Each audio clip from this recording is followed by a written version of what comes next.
Close fans attending the game between the Chicago Bears and Green Bay Packers had many different opinions on the NFL player protests.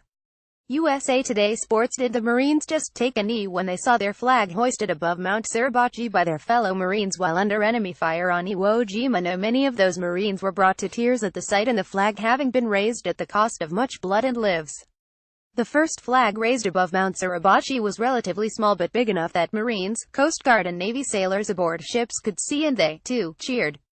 Probably the only ones cheering and not standing were those that were wounded and unable to stand. Comparing the comment that soldiers take a knee in front of a fallen brother's grave. Mr. Thibault October 5th with taking a knee during the national anthem is a ludicrous argument with no merit. The United States has fought to provide peace and liberty at home and around the world. In World War II alone, millions of Americans served and millions were saved from the brutal Axis powers. The United States, along with our NATO partners, won the Cold War without firing a shot. This act alone freed millions from the boot of the Soviets and subsequently expanded the NATO base of countries who also cherish freedom. America is an exceptional nation where freedom and opportunity prevail, with many people clamoring to get in. Yes, freedom and the opportunity for the so-called oppressed to make something of their lives. All lives matter. The opportunities prevail. It is just a matter of motivation and the desire within to succeed.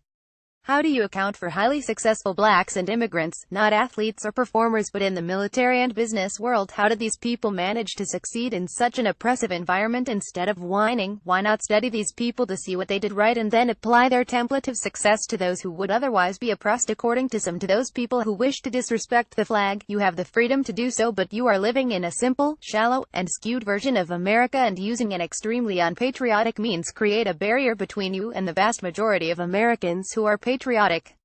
Please name one positive thing resulting from these negative demonstrations of disrespect and ignorance.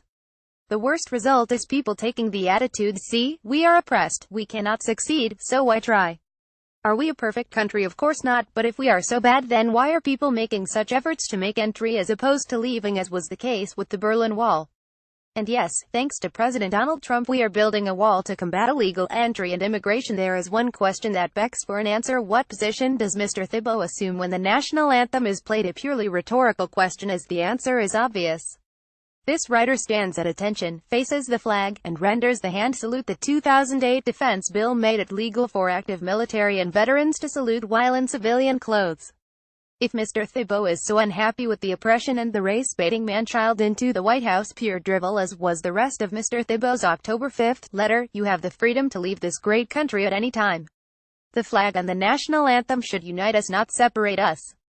Jim McCrory, Nakatoshi Reader. Share this story. http www.thetowntalk.com. Story opinion 201710115 Male flag and them should unite and not divide. 7467870001